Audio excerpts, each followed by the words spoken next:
Assalamualaikum warahmatullahi wabarakatuh.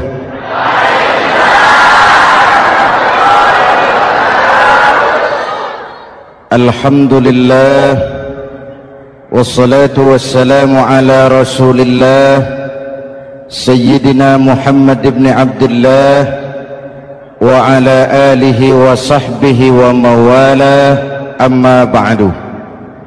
Saudara-saudara kaum muslimin di seluruh tanah air, Nabi Nuh diberi umur 950 tahun, berdakwah sepanjang hidup. 800 tahun beliau dakwah, dapat pengikut tidak lebih 80 orang, rata-rata 10 tahun satu. Yang dihadapi ini umat yang kurang ajar, bandel, bajingan, tengik. Kalau diceramahi, telinganya ditutup dengan tangannya. Ini saking kurang ajarnya ini umat. Diberikan dakwah, telinganya ditutup dengan tangan. Nabi Nuh ketika di puncak kesabarannya munajat, ya Rabb, bagaimana Nuh? Siang malam saya berdakwah kepada umat ini, saya sampaikan risalahmu, saya canangkan seruanmu, saya sampaikan ajaranmu. Inni da'autu qaumi lailan wa nahara, siang malam saya berdakwah kepada umat. Wa inni kullama da'autuhum ja'alu asabi'ahum fi adhanihim, tiap kali saya sampaikan dakwah kepada mereka, mereka tutup telinganya dengan tangannya. Saya tidak sanggup menghadapi umat seperti ini, ya Allah. Habis mau kamu bagaimana Nuh? Sikat saja sudah semua ini, bikin mati saja. Nanti kalau punya anak, anaknya kafir lagi. Lebih baik bapak moyangnya, mbah-mbahnya sikat semua.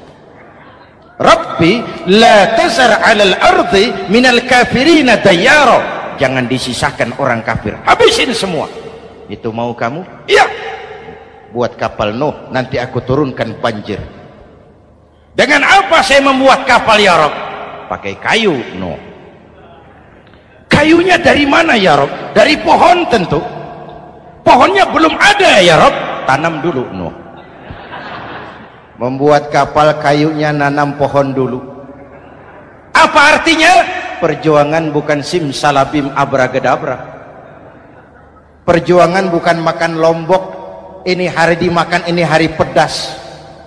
Perjuangan itu proses, ada keringat, ada air mata, ada darah, tempo-tempo nyawa. Itulah perjuangan. Sudah pohon ditebang, buatkan kapal di tengah kampung. Umat unjuk rasa lagi. Nuh makin gila, bikin kapal di tengah kampung, mau belayar kemana?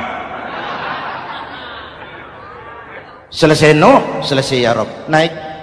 Orang-orang yang beriman bersamamu naik, binatang serba sepasang naik. Naik Nuh, naik orang beriman, naik binatang serba sepasang. Gerimis mulai turun. Setelah kapal semua terisi, Nabi Nuh kontrol. Sudah naik semua? Sudah. Nuh, Mas Bejo ada? Ada. Mbok Painem naik, sudah masuk. Oke. Kanan anak saya ikut tidak naik kapal. Kami tidak lihat Nuh. Turun ke bawah. Ada Kanan. Kami tidak lihat Nuh. Naik ke atas buritan. Kelihatan Kanan tidak ikut naik kapal. Kumpul bersama orang kafir di daratan. Inilah potret kehidupan. Kumpul dengan orang-orang kafir. Berapa banyak anak-anak kita tidak mau ikut orang tuanya ke masjid, kumpul dengan orang-orang kafir di tempat maksiat. Nuh karena sayang kepada anak, dari atas kapal memanggil, ya bunayyarkam ma'ana. Ya, ini bahasa orang manggil, Pak. Kanan, kesini nak, naik kapal sama papi. Ini terjemahan bebas.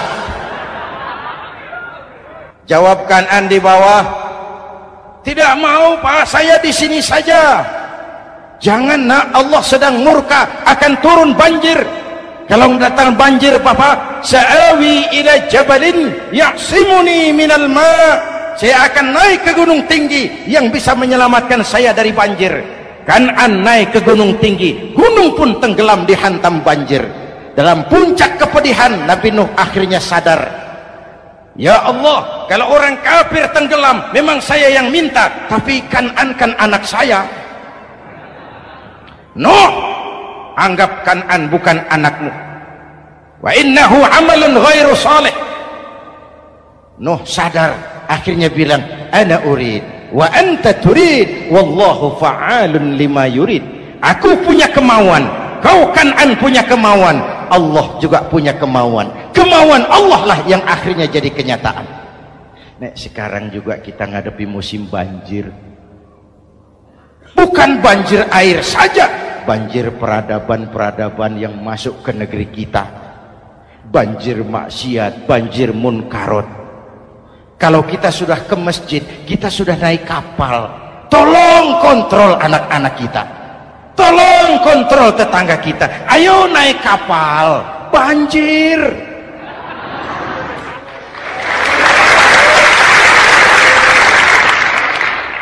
Ditutup ayat ini dengan wala'allakum tashkurun. Atas hidayah yang diberikan kepada kita, kita bisa melaksanakan ibadah Ramadan, bisa takbiran, dan diakhiri dengan ungkapan tasyakkur. Tasyakkur dan tafakkur, mensyukuri nikmat. Saya berulang kali mengingatkan, nikmat bisa berubah menjadi azab kalau kita tidak pandai mensyukurinya. Bayangkan Pak, tahun 87-an kita itu jadi negara yang berswasembada pangan. Beras kita cukup untuk rakyat kita. Sekarang kita jadi pengimpor beras terbesar. Kita beli beras ke Vietnam, kita beli beras ke Thailand, ke negara-negara yang lebih kecil dari kita. Kenapa? Karena sawah kita tanami gedung dan beton. La in syakartum la azidannakum wa la in kafartum inna adzabi lasyadid. Kalau kamu bersyukur, aku tambah nikmat. Kalau kamu ingkar, tidak pandai bersyukur, awas, azabku pedih. Maka ungkapan saya, orang kaya bisa masuk surga karena hartanya, orang kaya bisa masuk neraka juga karena hartanya. Syukur apa tidak syukur?